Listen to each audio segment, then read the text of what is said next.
This is the IELTS listening test. You will hear 4 different recordings, and you will have to answer questions on what you hear. There will be time for you to read the instructions and questions, and you will have a chance to check your work. You will hear each recording once only. The test is in 4 sections. At the end of the test, you will be given 2 minutes to check all of your answers. Now turn to Section 1. Section 1. You will hear a telephone conversation between an operator and a caller. The caller is reporting a stolen mobile phone. First, you have some time to look at questions 1 to 5.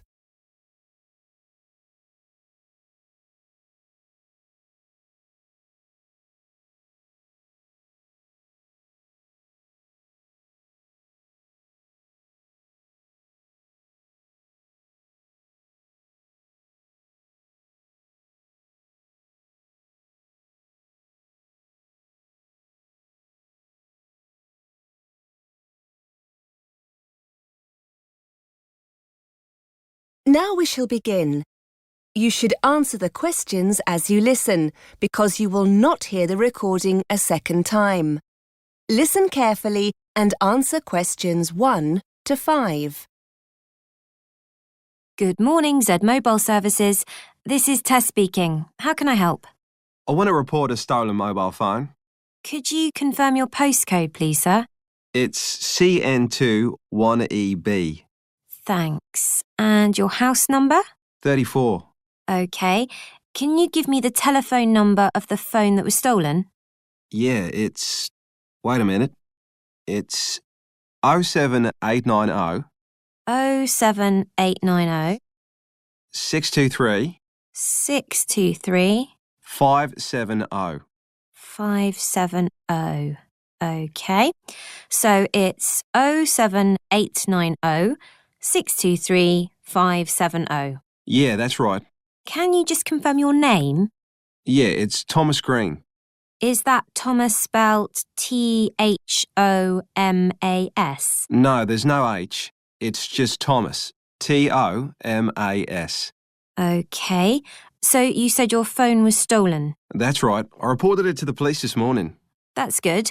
I'll need to take down your crime reference number.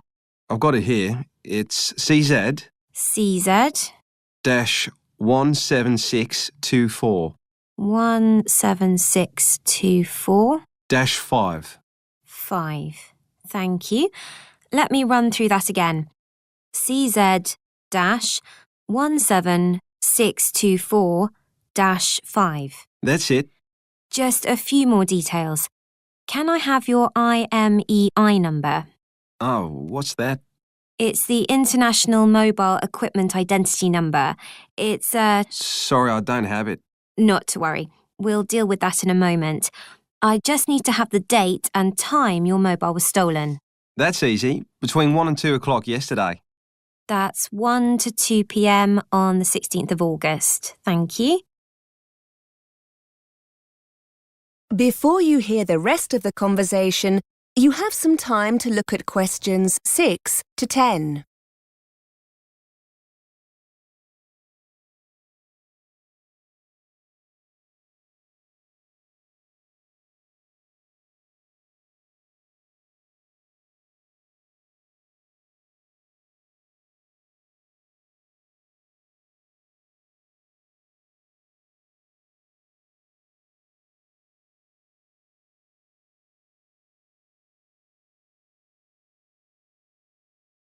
Now listen and answer questions 6 to 10. Now, I just need a few details of the incident, if you wouldn't mind. Sure. I was in the Bang's coffee bar in the city centre. I definitely had my phone with me when I sat down. In fact, I remember checking to see if I had any text messages. But when I came to leave, it wasn't on the table. Did you leave the phone unattended at any time, perhaps to go to the toilet? No, that's the funny thing. Like I told the police, it was very busy in there because it was lunchtime and all the tables and chairs were pushed really close together. There were a couple of other people at my table. Someone must have leaned across when I wasn't looking and slipped my phone into their pocket. Oh dear. I know, it's such a pain. I suppose I'll have to pay for a replacement. Fortunately, you're covered by our 12-month care plan, so there won't be a charge for replacing it this time. But I have to tell you, if it happens again within the next 3 months, you may have to pay a fee. Fair enough. How soon can you send me a new one? We've got 2 options. You can get it sent by courier for next-day delivery for a small fee, or we can send it in the standard post free of charge. You should allow about 5 days for it to arrive. That's a bit difficult. I'm going back to Australia the day after tomorrow to see my parents for a month. Any chance you could send it to their address? No, I'm sorry. We can only send replacements to UK addresses. In that case, I'd better have next day delivery then. OK, so just to confirm the delivery address, is it 34 Solent Gardens? That's it. The final thing we need to do is to put a block on your phone. You mean to stop the thief from using it? I was wondering about that. What I need to do is put your IMEI number into the central register, which will essentially prevent anyone else from making calls from your phone. Now, the IMEI number is a 15-digit number that you can see underneath the phone's battery. Do you have a record of it? No, sorry. Is there any other way to find the number? Yes. We usually trace it from a call you've recently made. In a moment, I'll put you through to my colleague who deals with that. By the time you've finished with him, your mobile will no longer operate. Good. And with your new phone, I'll also send you a crime prevention leaflet, which will give you some tips on how to protect your phone from being stolen again. Thanks. You've been really helpful. Don't mention it. Just putting you through to my colleague now. That is the end of section 1. You now have half a minute to check your answers.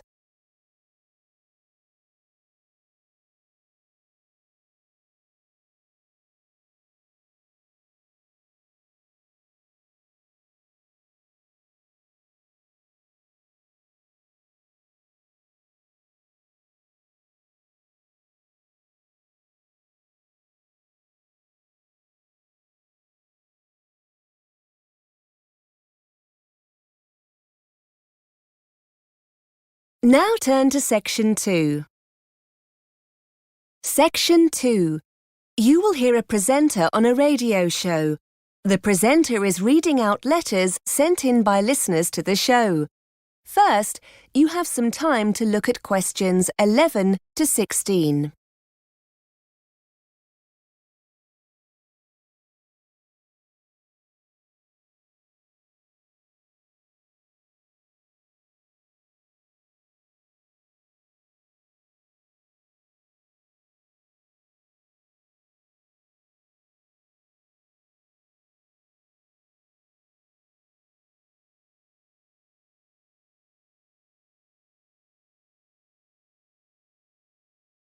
Now listen and answer questions 11 to 16.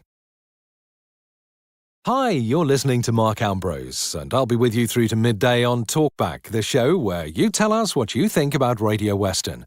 I'm sure you've all heard we have a new boss here at Radio Western, and she's very keen to get your feedback. Well, you've certainly taken her invitation seriously. We'll be dipping into the postbag for your feedback in just a moment, and speaking to a surprise guest or two later in the show. I must start by saying a big thank you to Tony Marsons. Judging by your letters, he did a great job of covering the show last week whilst I was away. Thanks, Tony, if you're listening. And thanks for all the emails asking about my holiday. I had a long, rather boring flight home late last night, but I must say I had a wonderful time. The food was absolutely delicious, and the locals we spoke with were really friendly. Shame about the weather, which was an absolute washout. But you can't have everything, I suppose. And the kids loved it, so everyone was happy. Anyway, on to the first of your letters.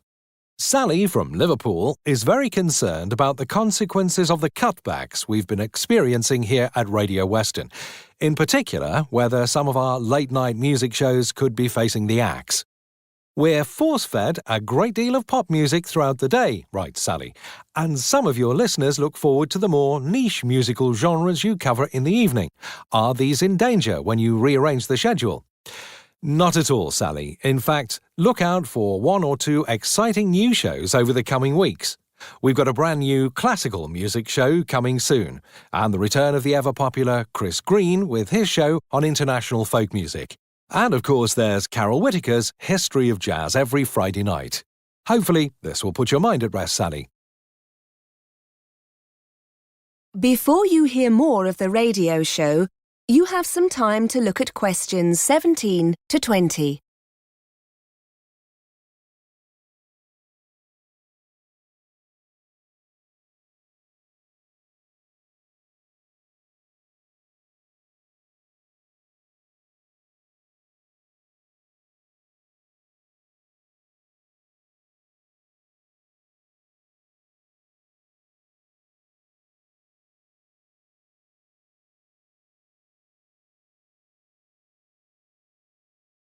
Now listen and answer questions 17 to 20.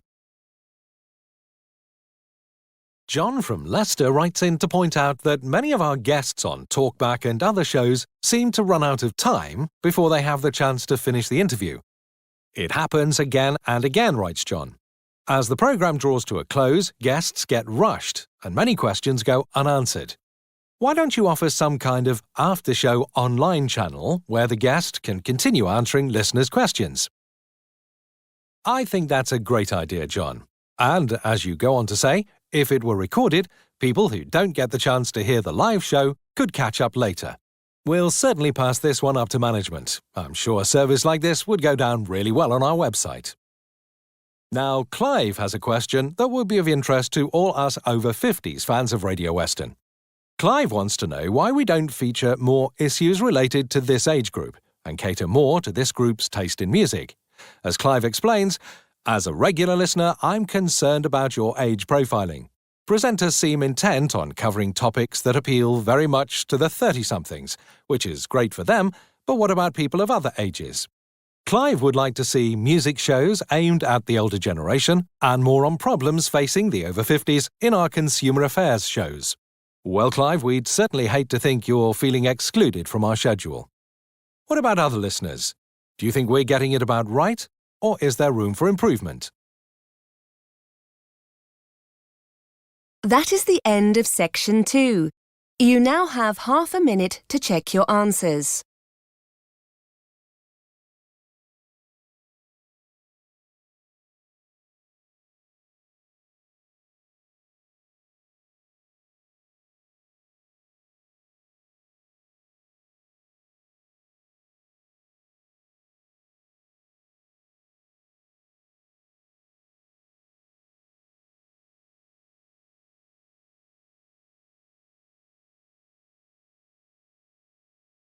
Now turn to section 3. Section 3. You will hear 2 university students discussing how they should prepare for a presentation they are to give. First, you have some time to look at questions 21 to 25.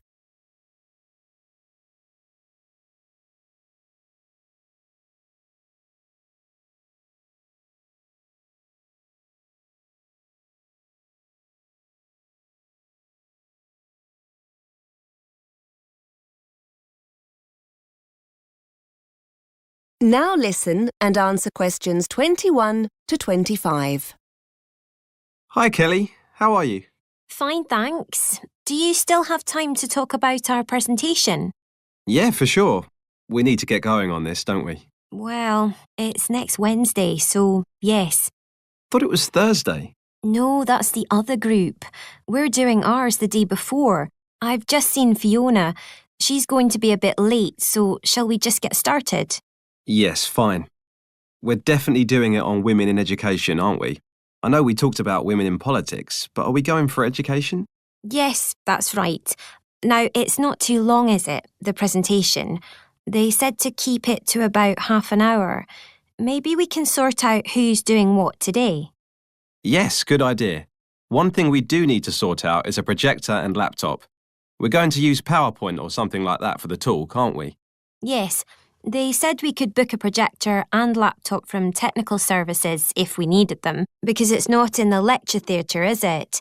I know there's already one set up in there, but... No, the lecture theatre was booked. We're in the seminar room. Before you hear more of the conversation, you have some time to look at questions 26 to 30.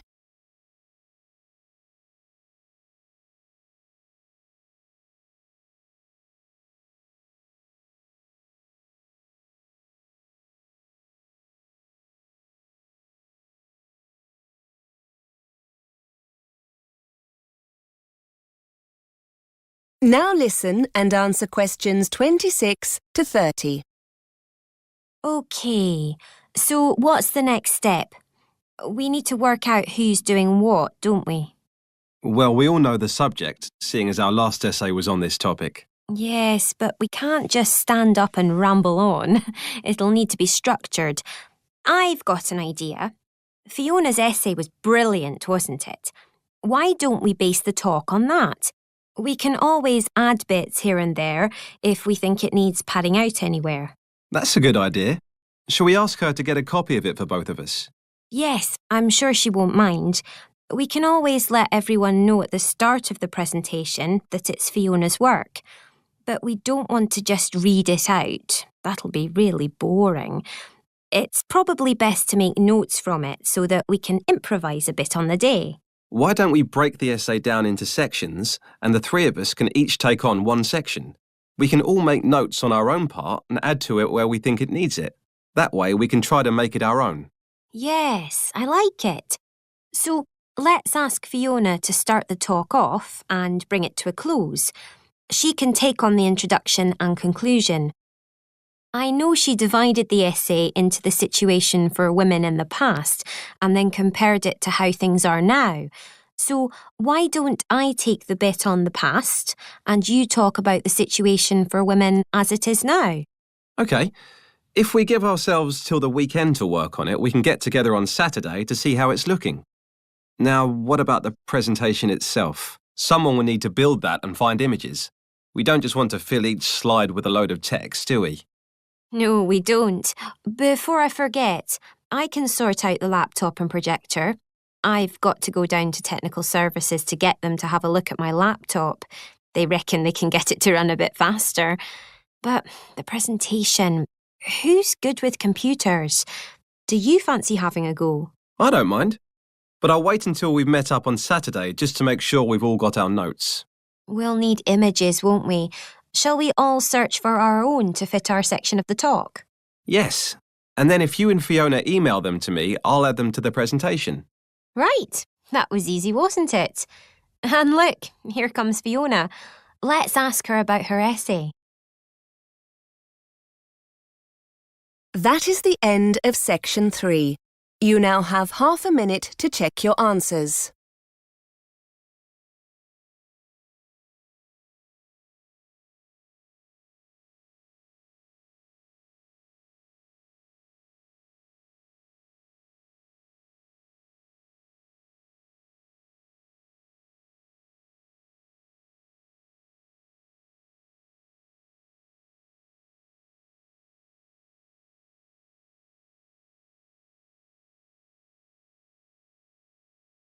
Now turn to section 4. Section 4. You are going to hear a lecturer giving a talk on time management strategies. First, you have some time to look at questions 31 to 37.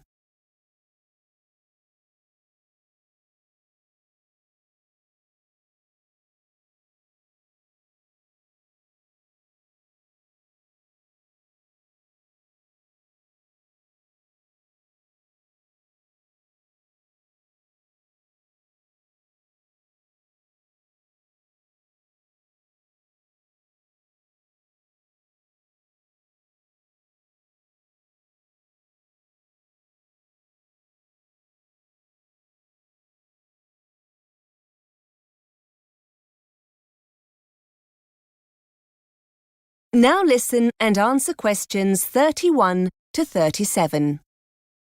Hi everyone. Today Mark has come in to talk to you about time management strategies. If you remember, in the introductory session, I told you the difference it can make to your studies, so this is an incredibly important session. Thanks, Mark.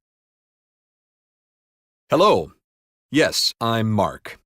I lecture over in the business school, but I have a bit of a reputation for being rather evangelical about time management, and I'm often invited into other courses to talk about it. So, here I am. You've now come to the end of your first week at university, and you've probably noticed how different it is from school or college. For some people, this step up comes very naturally, but in our experience, many students find this new regime a challenge. People aren't watching over you anywhere near as much, and you're expected to be far more responsible for your own learning. Research I've carried out shows that 65% of male students have poor time management skills. It's not quite so high for females, but still, a majority of 55% would benefit from developing these skills. Students who don't will see their grades and general progress suffer as deadlines are missed or work gets rushed, with a decline in the quality of work as a result. In a nutshell, you need to be aware of the big picture, to know what's coming down the line at any given time and what needs prioritizing. Start by creating that big picture using our yearly academic planner, and don't hide it away in a drawer somewhere. Give it pride of place somewhere, like on the bedroom wall, so you'll have daily reminders of what's approaching. During this first week, you'll have been given seminar and lecture times, essay deadlines, exam dates, and so on. Add these dates to your planner and add any new deadlines, such as seminar presentations or tutorial dates, as you get them. Those important non-academic occasions shouldn't be ignored either. Trips back home for family celebrations need to be factored in. Looking at your planner, the first thing that will strike you is how much time you have on your hands. Just a few seminars here and there, a couple of lectures on Tuesday and Thursday. Easy, you think. But this is very misleading indeed. Your planner only looks empty because it doesn't show all that essential self-study you'll need to do. And, as there's no one else structuring this time for you, you'll need to manage this yourself. You don't want to waste those hours between lectures or seminars in the cafe. Use this time to read through your lecture notes, prepare for the next seminar, or do some research for that next assignment. Essentially, structure your days on a 9-to-5 basis as if you were a full-time employee, and start to calculate how you're going to fill those gaps efficiently. Start by considering how you're going to meet all those deadlines. If there are any cooks among you, you'll know that putting a nice meal on the table requires more than just, cooking. You need to research the ingredients, buy them, chop, slice, mix, and so on. Cooking itself is a long way into the process. It's the same with that essay you have to write, or that presentation you might have to make. They need careful planning beforehand, and that time needs to be built into your preparation. Start prioritizing what needs doing and when. Download our monthly and weekly planners to help you map it all out. Before you hear the rest of the lecture, you have some time to look at questions 38 to 40.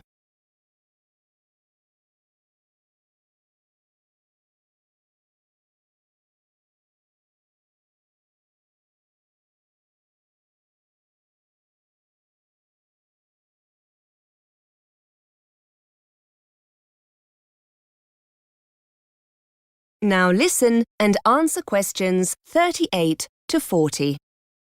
And here's an important point. When you're planning what to do, be task-oriented rather than time-oriented, and set achievable goals. Finding images for a presentation, for example, is measurable. Simply writing research 10 a.m. to 11 a.m. isn't. This task-oriented approach will be immensely helpful, forcing you to break your preparation down into individual, achievable steps. Try to assess when busy periods are likely to occur, such as the week leading up to an assignment deadline. Are there any evenings during the week you could put aside for extra work? And, just as importantly, make a note of any times you won't want to be working. You'll need time for you. Sessions in the gym, evenings when your favorite programs are on TV. Don't forget to schedule in time for non-academic activities like going shopping or doing the laundry. It's best to have a fixed time each week for jobs like these, so they don't interfere with your academic work. Finally, decide where you're going to do your self-study. Will you be distracted by the TV, the internet, or friends if you stay in your room? Perhaps the library will be a better place.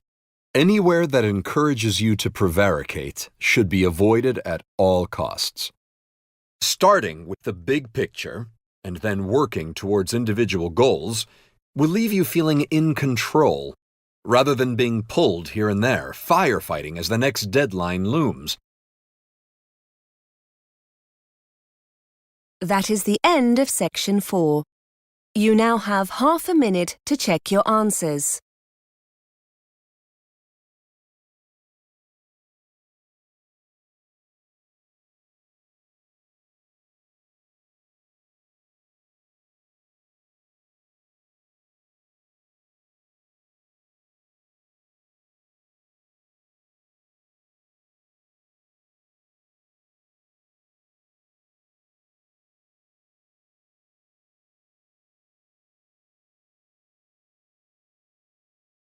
You now have 2 minutes to check all your answers.